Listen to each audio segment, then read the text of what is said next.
Hello. Welcome back to the Life Divine. We're in the middle of the chapter, the origin and remedy of falsehood, error, wrong, and evil. Picking up the thread, Sri Aurobindo has described how, as consciousness develops in the individual animal being, has to rely on two sources of knowledge. The first is that minimum of intuition. The second is our surface contact with the world. That intuition prompts us, encourages us to fashion together our sensations, what we experience in life, into a kind of working knowledge. And of course that surface contact is of inestimable value, because without our searching outside of ourselves, contact with external nature, there could be no building of the consciousness. One would be limited to and constricted to one's own formation. So, as he says, the emergence of a surface consciousness by the force of life contacts in the give and take in life is due to the fact that in both, subject and object of the contact consciousness force is already existent in a subliminal latency. So there is the presence of that consciousness force from which the whole universal expression begins. Sat Chit Ananda, but not just Chit, conscious force, Chit Tapas, is here present and supporting every movement of nature, every stirring of sensation and consciousness. That consciousness force is present. It is secretly present. So this secret consciousness renders itself on the surface in our sensations and our perceptions, and is a secret impulse behind our actions, leading us from error to truer knowledge, out of ignorance and towards greater knowledge and greater life. So this is the point we begin with tonight. This hopeful sign that even if we seem to be embedded in an unrelenting ignorance, there is a secret purpose behind it, and an eventual dawn of knowledge will come, a dawn beyond what the mind offers us, but a truer consciousness yet. So let's pick our argument up with Sri Aurobindo's passage that begins, if this underlying subliminal consciousness were to come itself to the surface, there would be a direct meeting between the consciousness of the subject and the contents of the object, and the result would be a direct knowledge. But this is not possible, first, because of the veto or obstruction of the inconscience, and secondly, because the evolutionary intention is to develop slowly through an imperfect but growing surface awareness. So this easy skip and dance to a sure knowledge would be possible, except that the inconscience is there to block it, that darkness at the base of nature, the reflex of what is the superconscious, and also there is a cosmic intent, not to have a rapid flowering, but to have a slow evolution where we really have to do the grades, we really have to go through each inning to achieve the liberation that we seek for. He continues, the secret consciousness force, Chit Shakti, has therefore to limit itself to imperfect renderings in a surface vital and mental vibration and operation, and is forced by the absence, holding back, or insufficiency of the direct awareness to develop organs and instincts for an indirect knowledge. So by dint of Chit Shakti or Chit Tapas holding itself back, we have to find ways to contact the world, gain access to the content of the object outside, and thus compile data which lead to a kind of knowledge. Thus, the development of organs and sensations in an organized way that we can then deliver them to a mind to interpret, and that interpretation becomes what we call knowledge. This creation of an external knowledge and intelligence takes place in an already prepared, indeterminate conscious structure, which is the earliest formation on the surface. At first, this structure is only a minimum formation of consciousness with a vague sensational perception and a response impulse. But as more organized forms of life appear, this grows into a life mind and vital intelligence, largely mechanical and automatic in the beginning and concerned only with practical needs, desires, and impulses. So in a couple of sentences, a couple of phrases, he has expressed a whole range of evolutionary life. That which begins in a rather simple way, but then begins to develop a life mind, a mind which operates at the level of the life force, but can, in a sense, reason within its boundaries. All this activity is, in its initiation, intuitive and instinctive. The underlying consciousness is translated in the surface substratum into automatic movements of the conscious stuff of life and body. The mind movements, when they appear, are involved in these automatisms. They occur as a subordinate mental notation within the predominant vital sense notation. So here, mind is subordinated to the vital sensation. It's doing its job, serving vitality. But slowly, he continues, mind starts its task of disengaging itself. It still works for the life instinct, life need, and life desire, but its own special characters emerge. Observation, invention, device, intention, execution of purpose, while sensation and impulse add to themselves emotion and bring a subtler and finer affective urge and value into the crude vital reaction. So here he's describing, again, an eonic evolution, but in a beautiful, simple way. Mind serves life and then begins to build its own powers and takes into sensation the finer aesthesis of emotion. So it's not just raw sensation. We begin to build upon that and to interpret it in finer values. We begin to build, in other words, an inner component to ourselves. Mind is still much involved in life, and its highest purely mental operations are not in evidence.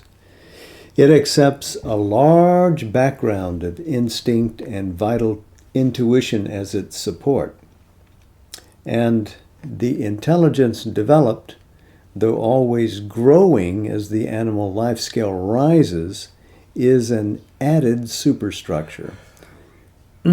So, the intelligence as it grows is something that's added to on top of. There's a basic structure of life, material, vital connection, but on top of that is layered you might say, another floor is added, which is the mind and its capacity to build intelligence. When human intelligence adds itself to the animal basis, this basis still remains present and active, but it is largely changed, subtilized, and uplifted by conscious will and intention. So you begin to see the higher values of consciousness force asserting itself through this lower evolute form. The automatic life of instinct and vital intuition diminishes and cannot keep its original predominant proportion to the self-aware mental intelligence. So as human intelligence, mental intelligence grows, then this power of vital intuition lessens. It doesn't have the force, the strength, the character, the reach that it had in its own field. Now it begins to be supplanted by the mind. Intuition becomes less purely intuitive. Even when there is still a strong vital intuition, its vital character is concealed by mentalization. And mental intuition is most often a mixture, not the pure article, for an alloy is added to make it mentally current and serviceable.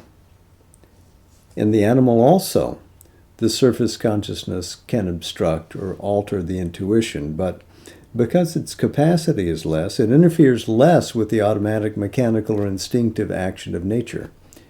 In mental man, when the intuition rises towards the surface, it is caught at once before it reaches and is translated into terms of mind intelligence with a gloss or mental interpretation added which conceals the origin of the knowledge. So here we can see how mentalization dulls the effect of intuition. Intuition is captured by the mind, forced to do its bidding, has to suffer its interpretation. The mind thinks, aha, I have had this thought, and this is what I think, and am I not a bright boy to have thought it? When actually it is the power of intuition that has been caught up and prevented from carrying out its full mission, gets put into smaller cabins by this capturing mind intelligence. So this is intuition as diminished by mind, which won't let intuition function in its full plenary power. Next comes instinct. Instinct also is deprived of its intuitive character by being taken up and mentalized, and by that change becomes less sure, though more assisted when not replaced, by the plastic power of adaptation of things and self-adaptation proper to the intelligence. The emergence of mind in life brings an immense increase of the range and capacity of the evolving consciousness force. But it also brings an immense increase in the range and capacity of error. For evolving mind trails constantly error as its shadow, a shadow that grows with the growing body of consciousness and knowledge. Don't give up on the mind yet. It looks like it's doing dirty business here, but don't give up on it. If, in the evolution, the surface consciousness were always open to the action of intuition, the intervention of error would not be possible. For intuition is an edge of light thrust out by the secret supermind, and an emergent truth consciousness, however limited yet sure in its action, would be the consequence. That's if our surface awareness could be open to it. Instinct, if it had to form, would be plastic to the intuition, and adapt itself freely to evolutionary change and the change of inner or environing circumstance. Intelligence, if it had to form, would be subservient to intuition and would be its accurate mental expression. Its brilliancy would perhaps be modulated to suit a diminished action serving as a minor, not as it is now, a major function in movement, but it would not be erratic by deviation, would not by its parts of obscurity sink into the false or fallible. If our surface could be open, then intuition, instinct, and intelligence would be able to function at a much higher level. He continues, but this could not be, because the hold of inconscience on the matter, the surface substance in which mind and life have to express themselves, makes the surface consciousness obscure and unresponsive to the light within. It is impelled, moreover, to cherish this defect, to substitute more and more of its own incomplete but better grasped clarities for the unaccountable inner intimations, because a rapid development of the truth consciousness is not the intention of nature. So intuition is hampered by the inconscious hold on matter, but also there is another intention in nature than to deliver us rapidly to our goal. For the method chosen by her, by nature, is a slow and difficult evolution of inconscience developing into ignorance, and ignorance forming itself into a mixed, modified, and partial knowledge before it can be ready for transformation into a higher truth consciousness and truth knowledge. Our imperfect mental intelligence is a necessary stage of transition before this higher transformation can be made possible. So we begin from inconscience. We rise to ignorance. From ignorance we develop a partial knowledge, and only then are we able to transcend and push beyond into a truth knowledge. And so this stage of mental development, its lack of broad acuity, is still necessary, is a necessary link in the chain of nature's evolution. It is, in fact, indispensable.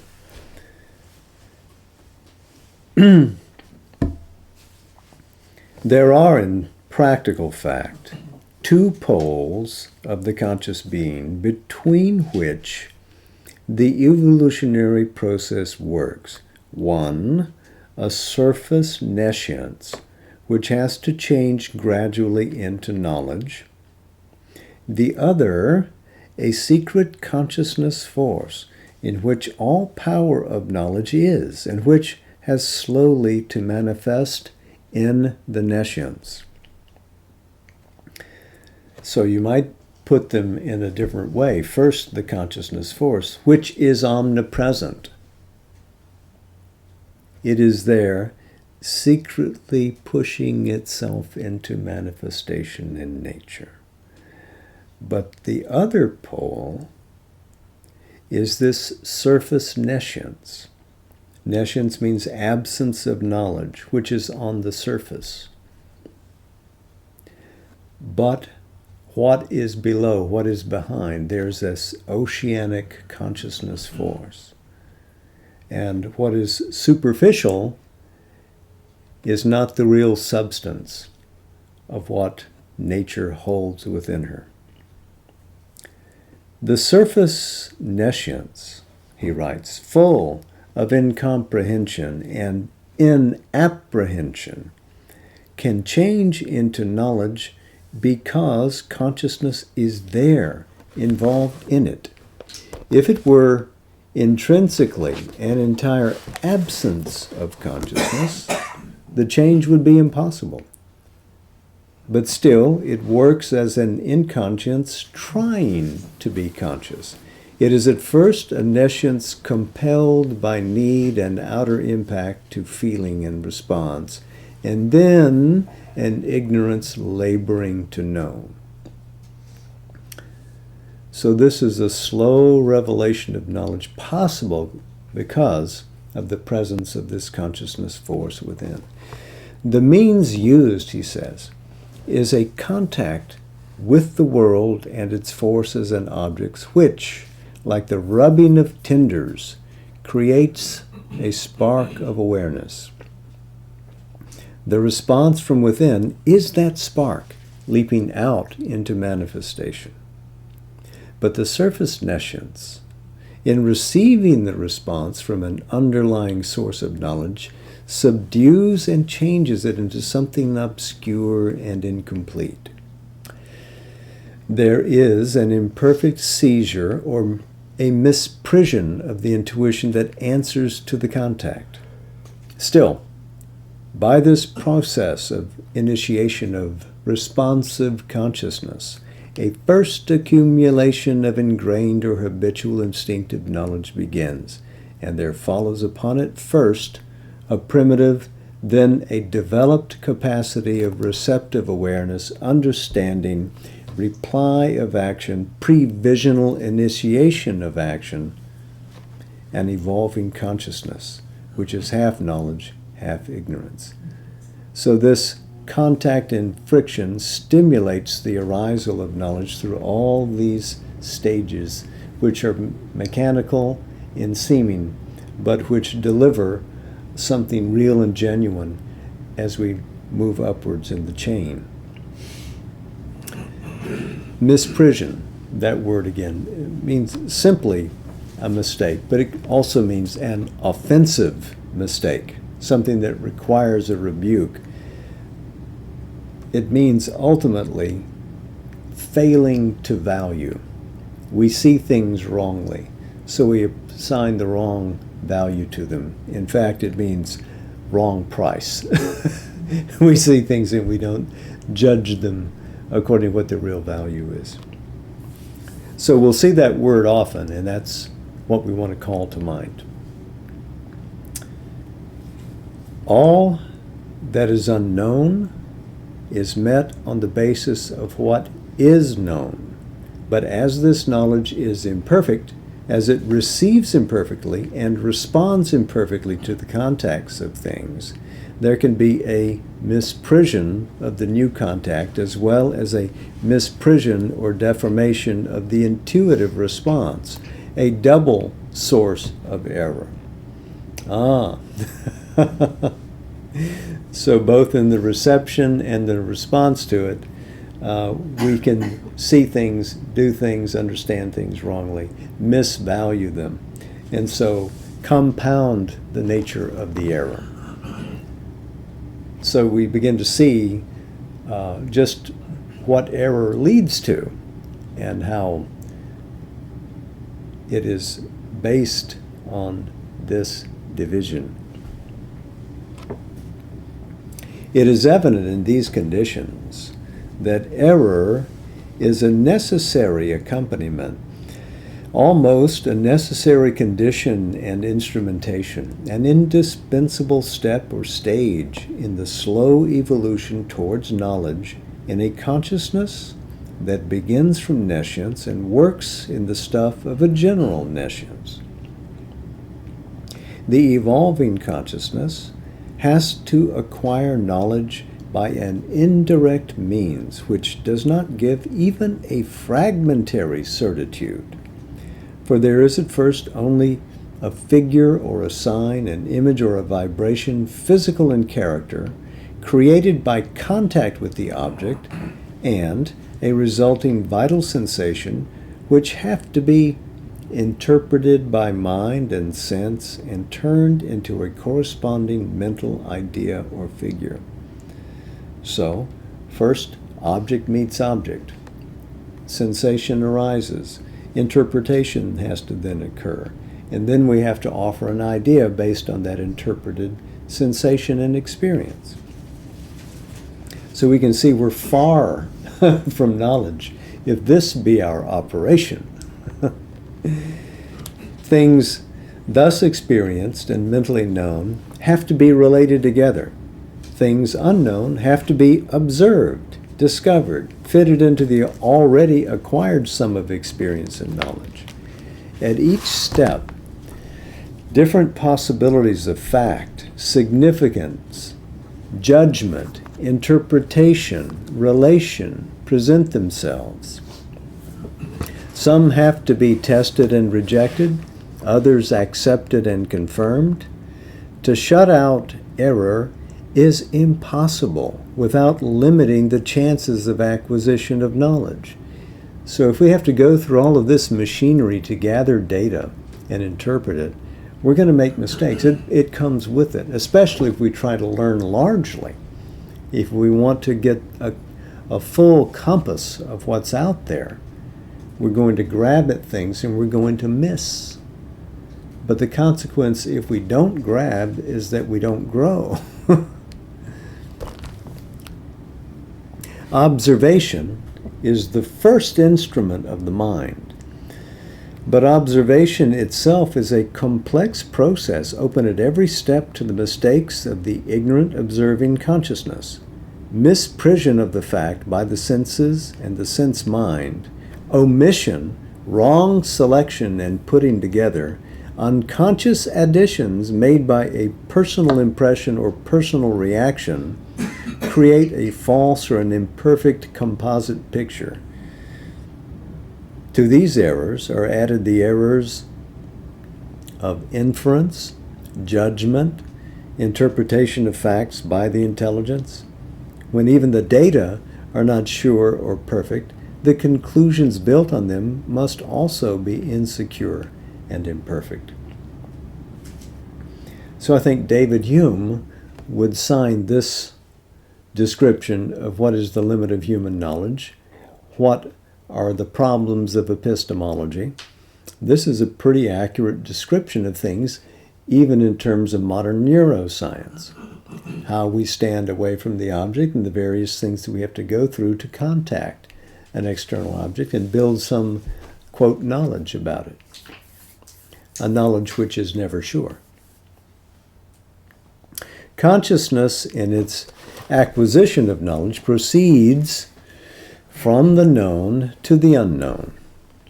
It builds a structure of acquired experience, memories, impressions, judgments, a composite mental plan of things which is of the nature of a shifting and ever modifiable fixity. In the reception of new knowledge, what comes in to be received is judged in the light of past knowledge and fitted into the structure. If it cannot properly fit, it is either dovetailed in anyhow or rejected, but the existing knowledge and its structures or standards may not be applicable to the new object or new field of knowledge. The fitting may be a misfitting, or the rejection may be an erroneous response. To misprision and wrong interpretation of facts, there is added misapplication of knowledge, miscombination, misconstruction, misrepresentation, a complicated machinery of mental error. In all this enlightened obscurity of our mental parts, a secret intuition is at work, a truth urge that corrects or pushes the intelligence to correct what is erroneous, to labor towards a true picture of things and a true interpretative knowledge. But intuition itself is limited in the human mind by mental misprision of its intimations and is unable to act in its own right. For whether it be physical, vital, or mental intuition, it has to present itself in order to be received, not nude and pure, but garbed with a mental coating or entirely enveloped in an ample mental vesture. So disguised, its true nature cannot be recognized, and its relation to mind and its office are not understood. Its way of working is ignored by the hasty and half-aware human intelligence. There are intuitions of actuality, of possibility, of the determining truth behind things, but all are mistaken by the mind for each other. A great confusion of half-grasped material and an experimental building with it, a representation or mental structure of the figure of self in things, rigid and yet chaotic, half-formed and arranged, half-jumbled, half-true, half-erroneous, but always imperfect, is the character of human knowledge. So, we've done quite a job on intuition, even when it tries to come and assist. And it's only because it assists and insists that we can grope towards a full knowledge. It helps us find our way through many incorrect paths to what is a genuine path forward. So, an errorful mind, this tendency to err, dogs us yet. Error by itself, however, would not amount to falsehood. It would only be an imperfection of truth, a trying and essay of possibilities. For when we do not know, untried and uncertain possibilities have to be admitted, and even if, as a result, an imperfect or inapt structure of thought is built, yet it may justify itself by opening to fresh knowledge in unexpected directions, and either its dissolution and rebuilding or the discovery of some truth it concealed might increase our cognition or our experience. In spite of the mixture created, the growth of consciousness, intelligence, and reason could arrive through this mixed truth to a clearer and truer figure of self-knowledge and world knowledge. The obstruction of the original and enveloping inconscience would diminish, and an increasing mental consciousness would reach a clarity and wholeness which would enable the concealed powers of direct knowledge and intuitive process to emerge, utilize the prepared and enlightened instruments, and make mind intelligence their true agent and truth builder on the evolutionary surface.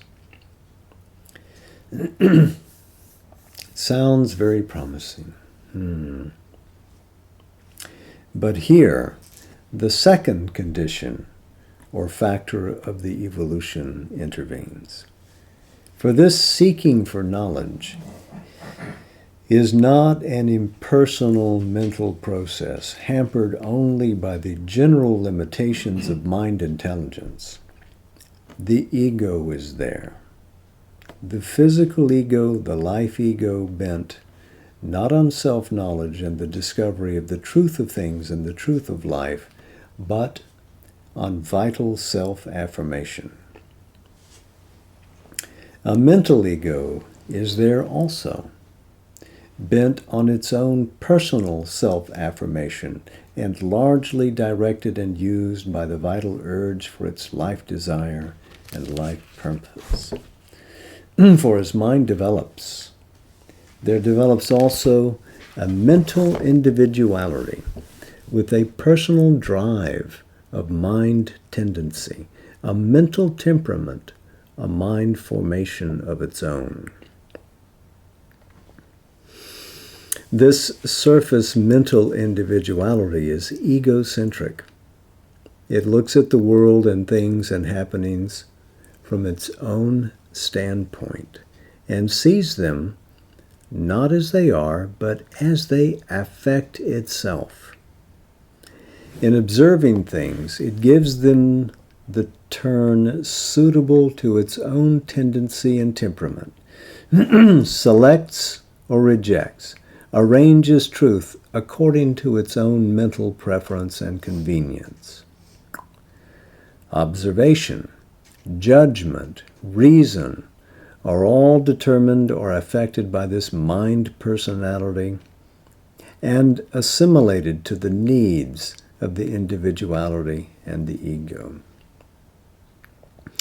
So we see that there is not simply this difficulty of working out of the obscure basis of a surface nescience to deal with.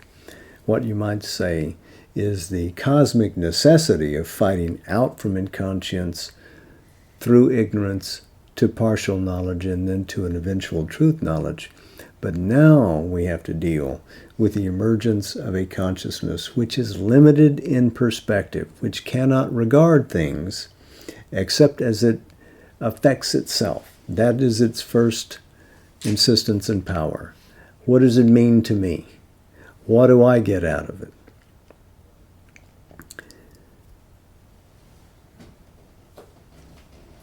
He writes, even when the mind aims most at a pure impersonality of truth and reason, a sheer impersonality is impossible to it. Even the most trained, severe, and vigilant intellect fails to observe the twists and turns it gives to truth in the reception of fact and idea and the construction of its mental knowledge. So every mind is biased, is partial, and cannot arrive at a perspective in the mental awareness which is impersonal, truly impersonal, or which is, to use Jean Gebser's phrase or term, aperspectable. Here we have an almost inexhaustible source of distortion of truth, a cause of falsification, an unconscious or half-conscious will to error, an acceptance of ideas or facts not by a clear perception of the true and the false, but by preference, personal suitability, temperamental choice, prejudgment. Here is a fruitful seed plot for the growth of falsehood, or a gate or many gates through which it can enter by stealth or by an usurping but acceptable violence. Truth too can enter in and take up its dwelling, not by its own right, but at the mind's pleasure. So where we might have error and distortion before, it is with the ego that we have deliberate distortion and the possibility of falsehood arising. This insistence on the ego, insistence on the separate as against the whole, on me versus all others. Here we arrive at the beginning of the answer to this question. Where does it come from? We'll go farther next week, and we'll start with another examination of the problem as explained through the philosophy of the Sankhya, that ancient Indian philosophy. Sankhya means enumeration. So counting the principles of existence, the various orders of being, one level affecting another, their interplay, etc., all based on the qualities, the modes of nature. So that's for next week. We're getting towards the end of the chapter. The last Sunday before the 21st, I think, is the 19th. And on that Sunday, we will spend our evening looking at Sri Aurobindo's magnificent small book, The Mother. That evening, we won't be working in the Life Divine, but we will resume the week after and then conclude this long but necessary chapter. Tonight, we're going to look at a passage that I think is relevant to what we've been reading. This is in Book 2, the Book of the Traveler of the Worlds, in Canto 10, The Kingdoms and Godheads of the Little Mind.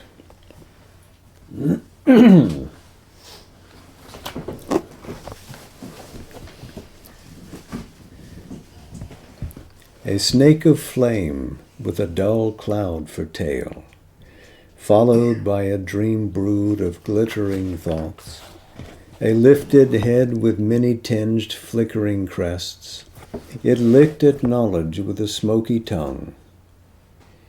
A whirlpool sucking in an empty air, it based on vacancy stupendous claims. In nothingness born, to nothingness returned, yet all the time unwittingly it drove towards the hidden something that is all.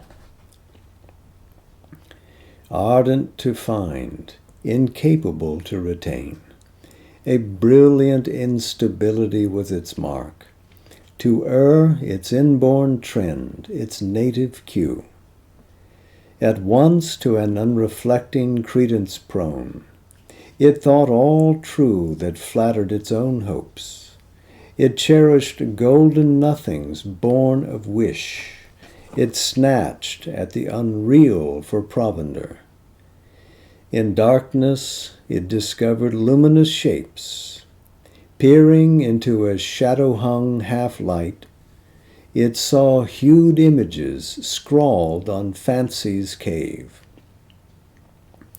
Or it swept in circles through conjecture's night, and caught in imagination's camera bright scenes of promise held by transient flares, fixed in life's air the feet of hurrying dreams, kept prints of passing forms and hooded powers, and flash images of half-seen verities. An eager spring to seize and to possess, unguided by reason or the seeing soul, was its first natural motion and its last. It squandered life's force to achieve the impossible. It scorned the straight road and ran on wandering curves and left what it had won for untried things. It saw unrealized aims as instant fate and chose the precipice for its leap to heaven. Adventure its system in the gamble of life, it took fortuitous gains as safe results. Error discouraged not its confident view, ignorant of the deep law of being's ways, and failure could not slow its fiery clutch. One chance made true warranted all the rest. Attempt, not victory, was the charm of life. An uncertain winner of uncertain stakes, instinct its dam, and the life-mind its sire. It ran its race, and came in first or last. Yet were its works nor small and vain nor null. It nursed a portion of infinity's strength, and could create the high things its fancy willed. Its passion caught what calm intelligence missed. Insight of impulse laid its leaping grasp on heaven's high thought had hidden in dazzling mist, caught glimmers that revealed a lurking sun. It probed the void and found a treasure there. A half-intuition purpled in its sense. It threw the lightning's fork and hit the unseen. It saw in the dark and vaguely blinked in the light. Ignorance was its field, the unknown its prize.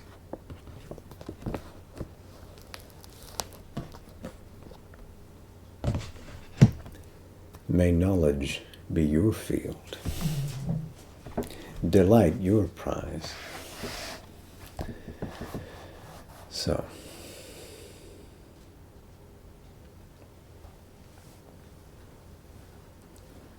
Om. Namaste. Jai Ma. Until next week.